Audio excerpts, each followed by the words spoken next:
Doctor Mohammad ইউনূসের Japan সফরটাই শেষ সফর। Doctor Mohammad Yunus Japan গিয়ে আর আসবেন না, চলে যাবেন, ওদিক দিয়ে ফ্রান্সে চলে যাবেন। Doctor Mohammad Yunus NGO related সফরগুলো করছেন। এতে করে বাংলাদেশের আসলে কি লাভ হবে? বাংলাদেশের কোনোই লাভ হবে না। আজ পর্যন্ত 10 মাসে কোনো লাভ হয়নি। এদিকে আস্তে আস্তে সত্য হচ্ছে ডক্টর ইউনূসের পদত্যাগের খবর। জাপান থেকে আর দেশে ফিরবেন না ডক্টর ইউনূস। জাপান সফর শেষে সত্যি কি প্রধান উপদেষ্টা পদত্যাগ করে ফেলবেন? পদত্যাগ করা ছাড়া বিকল্প কোনো পথ কি খোলা থাকলো? আর শেখ হাসিনা যা বলতো একবার তার কি মিথ্যা না? কিছু কি আসলে এমন ঘটতেছিল? দেশের মানচিত্র পরিবর্তন করতে চাইলে অন্তর্বর্তী সরকারকে তা ব্যাখ্যা করার আহ্বান জানিয়েছেন। আপনি শব্দটার ওজন বুঝছেন? দেশের মানচিত্র পরিবর্তন করতে চাইলে আওয়ামী লীগের যে নিষেধাজ্ঞা, সেই নিষেধাজ্ঞা পর সরকার খুব একটা সুবিধাজনক অবস্থানে নেই। সরকার নানা রকমের টেনশনের মধ্যে রয়েছে। ভারতের চাপ বেড়েছে, আন্তর্জাতিক চাপ বেড়েছে। প্রধান উপদেষ্টা প্রফেসর ইউনূস রাজনৈতিক দলগুলোর সঙ্গে বৈঠকেও ব্যাপারটা নিয়ে কথা বলেছেন যে ভারত তাদেরকে নানাভাবে চাপ দিচ্ছে, পারলে কালকেই সরকার ফেলে দেবে, এরকম প্রসঙ্গ তারা সামনে নিয়ে আসছে। শাহবাগ বিরোধী ঐক্যের ব্যানারে রাজশাহী চট্টগ্রামে ছাত্র শিবির হামলা করেছে। এই শিরোনাম দেখে মনে হয় যে ছাত্র শিবির তার আবার পুরনো রূপে ফিরে এসছে। যে বাংলাদেশের জাতীয় নিরাপত্তা উপদেষ্টা ডক্টর খলিলুর রহমানকে বিভিন্ন ক্যান্টনমেন্টে নিষিদ্ধ করা হয়েছে। এটাকে অবাঞ্ছিত না বললেও একেবারে মানে কিছু তো বোঝাই যায় যে ওনার মুভমেন্টগুলো আর্মিতে খুব একটা পছন্দ করা হচ্ছে না। আসসালামু আলাইকুম প্রিয় দর্শক, গুরুত্বপূর্ণ একটি নিউজে আপনাকে স্বাগতম জানাই। দর্শক, বর্তমানে বাংলাদেশের রাজনৈতিক পরিস্থিতি কিংবা প্রেক্ষাপটকে বিশ্লেষণ করে অনেক কিছু ঘটে যাচ্ছে যা আমাদের না জানার বাইরে রয়ে গেছে।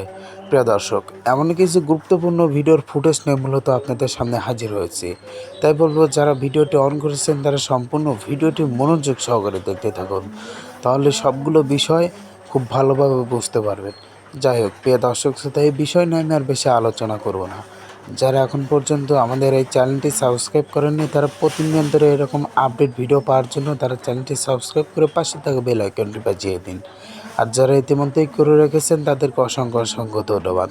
তো চলুন একটি লাইক দিয়ে আমরা ধারাবাহিকভাবে সবকটি ভিডিওর আলোচনা মনোযোগ সহকারে দেখে আসি।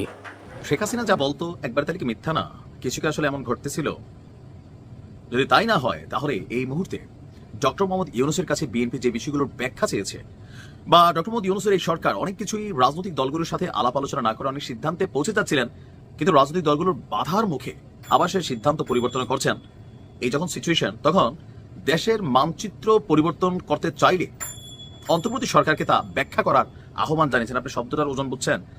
দেশের মানচিত্র পরিবর্তন করতে চাইলে মির্জা আব্বাস মনে করছেন এই মুহূর্তে বাংলাদেশ, এই দেশটির স্বাধীনতা এবং সার্বভৌমত্ব হুমকির মুখে, কারণ নির্বাচিত কোনো সরকার নেই। এরপর এই ডক্টর মোহাম্মদ ইউনূসের আমলে বেশ কিছু কর্মকাণ্ড হয়েছে যেগুলো নিয়ে আলোচনা চলছে। মির্জা আব্বাস বলছেন যে সেন্ট মার্টিন করিডোর, মানবিক corridor, Sajek, DP World, Starlink দিয়ে আমরা বুঝি কি করতে চাচ্ছেন।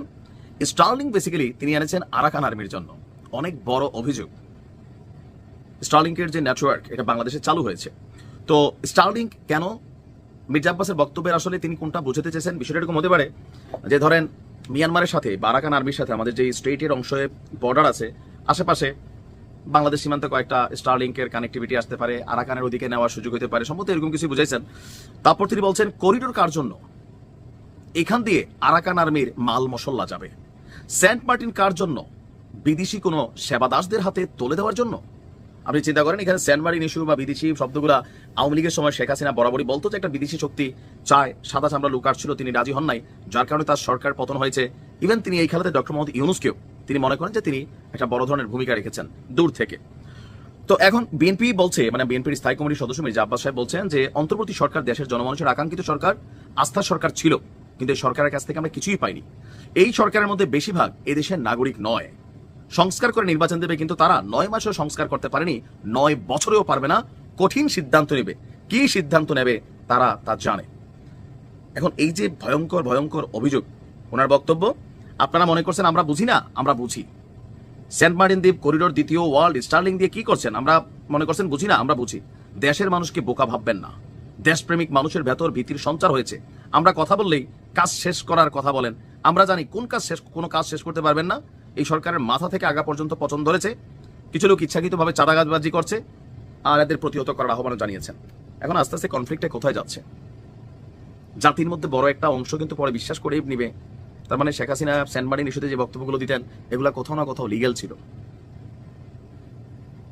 এখন বিএনপির এই বক্তব্যগুলো নিয়ে সরকারের পক্ষ থেকে বিভিন্ন সময় বক্তব্য দেওয়া হয়, বাট তারা তো কোনো রাজনৈতিক দল না, তারা ওইভাবে হয়তো কাউন্টার করার সুযোগ নেই। তবে পিনাকিদা, সাংবাদিক ইলিয়াস বা এনসিপি, তারা এগুলো নিয়ে মাঝে মাঝে কাউন্টার করে বিএনপিকে, আর এতে এই দ্বন্দ্বটা অনেক দূর ছড়িয়ে গেছে। মানে এই যে অভিযোগগুলো বড় গুরুতর অভিযোগ, সরকারকে উচিত এটা একটা ক্লারিফিকেশন দেওয়া।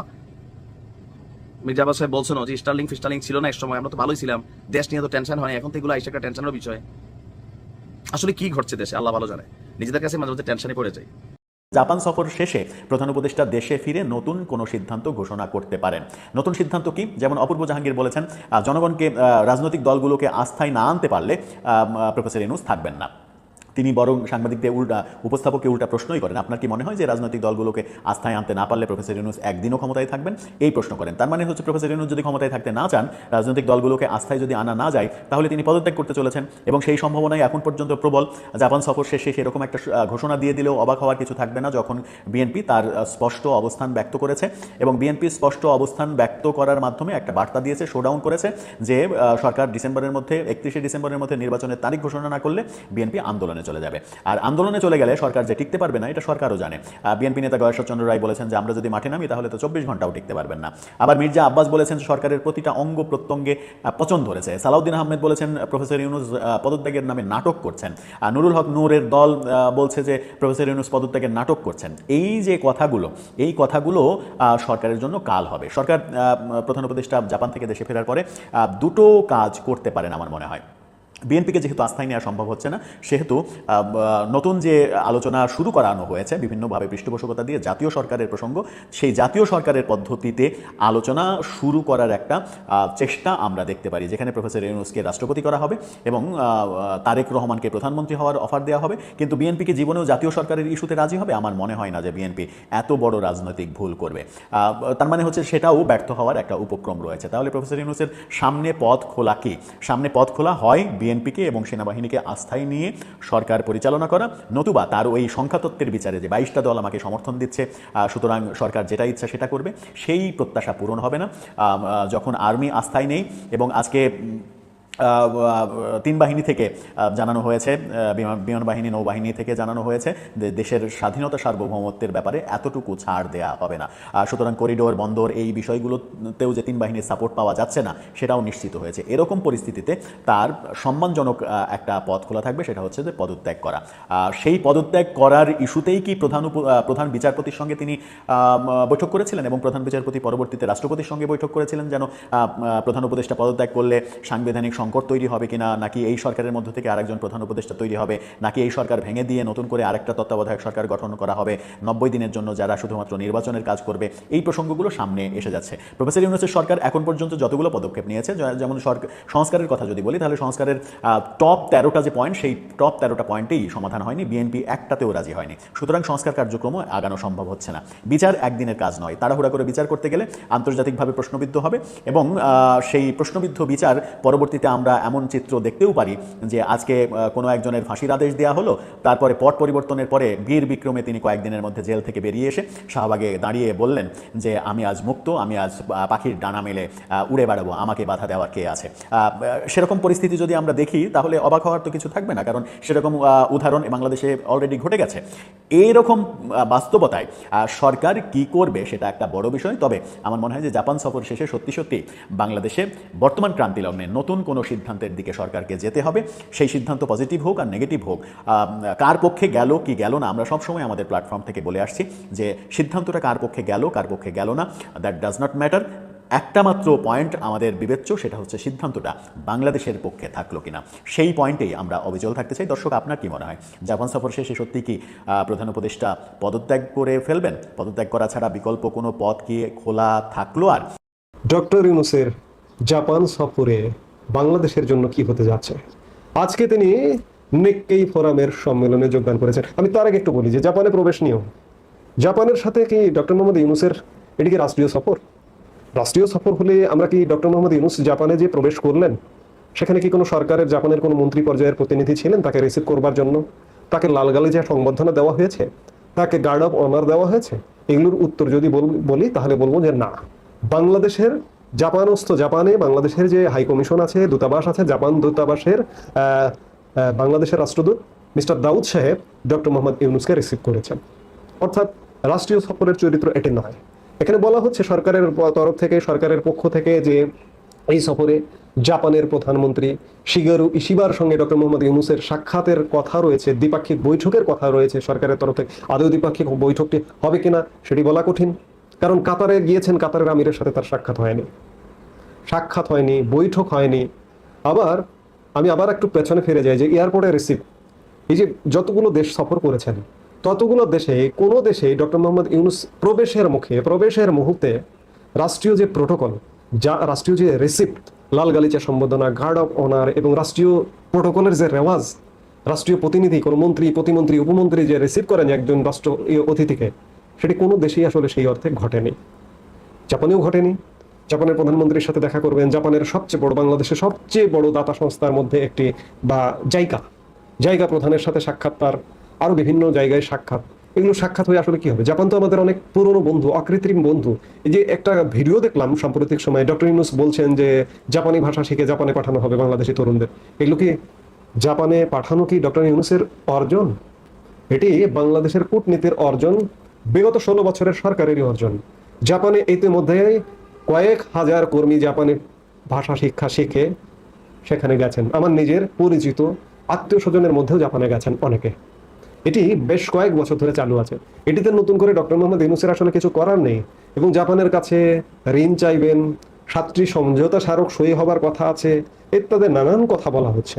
আসলে ডক্টর মোহাম্মদ ইউনূস জাপান গেছেন মূলত একটি এনজিওর সম্মেলনে যোগদান করতে, নিক্কেই ফোরামটা হচ্ছে এশিয়ার একটি বিশ্বস্ত ব্র্যান্ড, যা তার মানসম্মত সাংবাদিকতা, ব্যবসায়ী সংবাদ ও তথ্য প্রদানের দক্ষতার জন্য পরিচিত। অর্থাৎ এটি একটা মিডিয়া রিলেটেড এনজিও এবং এটি প্রতি বছর এরকম একটি সম্মেলনের আয়োজন করে। 1995 সাল থেকে শুরু করেছে, সেই বিচারে এবার 30তম সম্মেলন।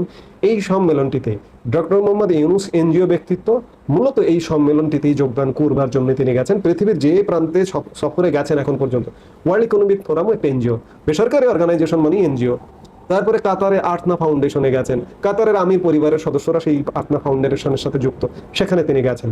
অর্থাৎ doctor Mohammad Yunus NGO related সফরগুলো করছেন। এতে করে বাংলাদেশের আসলে কি লাভ হবে? বাংলাদেশের কোনো লাভ হবে না। আজ পর্যন্ত 10 মাসে কোনো লাভ হয়নি। এই যে ডক্টর মোহাম্মদ ইউনূসের 7টি সফর, আমি যদি ভুল না করে থাকি, এ পর্যন্ত 7টি সফর, ব্যবসায়ী সম্মেলনে গেছেন, অমুক সম্মেলনে গেছেন, তমুক সম্মেলনে গেছেন, বাংলাদেশের কি লাভ হলো?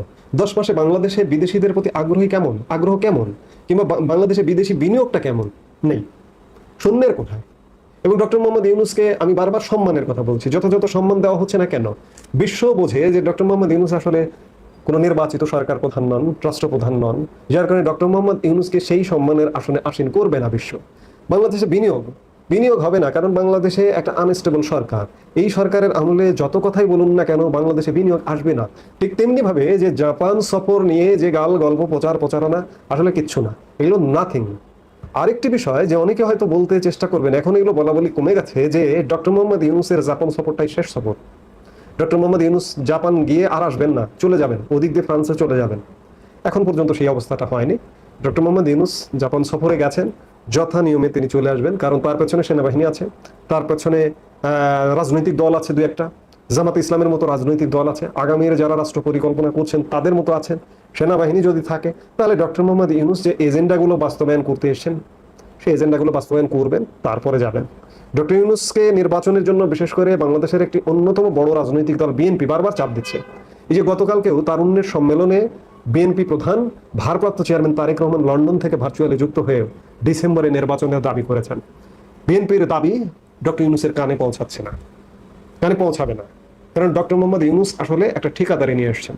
সেই ঠিকাদারি কাজের একটা মেয়াদ আছে, এই মেয়াদটা পূরণ না করে এবং ডক্টর ইউনূসের যে এজেন্ডাগুলো বাস্তবায়ন, যে অ্যাসাইনমেন্টগুলো নিয়ে এসছেন মার্কিন যুক্তরাষ্ট্রের কাছ থেকে, সেই অ্যাসাইনমেন্টগুলো বাস্তবায়ন না হওয়া পর্যন্ত ডিসেম্বর জুনেও যদি এজেন্ডাগুলো বাস্তবায়ন না হয়, ডিসেম্বর থেকে জুনের মধ্যেও নির্বাচন হবে না।